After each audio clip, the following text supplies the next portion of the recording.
Le Tour de France avec une journée de repos à Narbonne pour les 171 rescapés de la Grande Boucle. Un moment de récupération capitale avant l'épreuve des Pyrénées.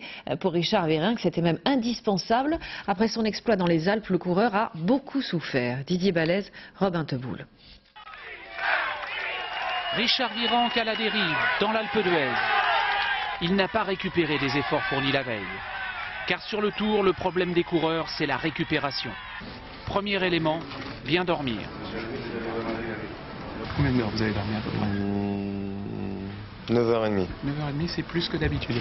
Oui, on a fait la grasse matinée. Ouais. Après l'Alpe d'Huez, je suis resté un peu tranquille l'étape le lendemain et ça a fait du bien parce que pendant 2 jours j'étais devant et j'ai fait un gros débauche d'énergie et là j'ai bien récupéré.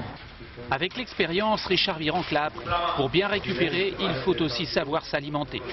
Dans chaque équipe, un spécialiste équilibre les repas selon la personnalité du coureur et selon l'étape. À quelques mètres chez Cofidis, le diététicien, c'est Jean-Jacques Menuet. Il doit redonner aux coureurs ce qu'ils perdent en course. Après la course, donc essentiellement des boissons de récupération qui vont être beaucoup plus riches en minéraux, beaucoup plus riches également dans certains sucres, et cette fois-ci des sucres rapides, certains apports en acides aminés spécifiques en fonction du coureur.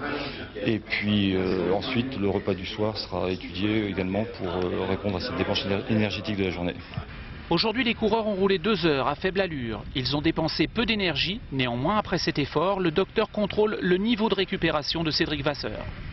La journée de repos, c'est surtout aussi quelque chose qui est important au niveau psychologique. Donc il y a une notion de plaisir qui est importante. On se prive un petit peu depuis le début du Tour de France et aujourd'hui on peut se lâcher. Richard Virenque, lui, n'a pas pu se lâcher.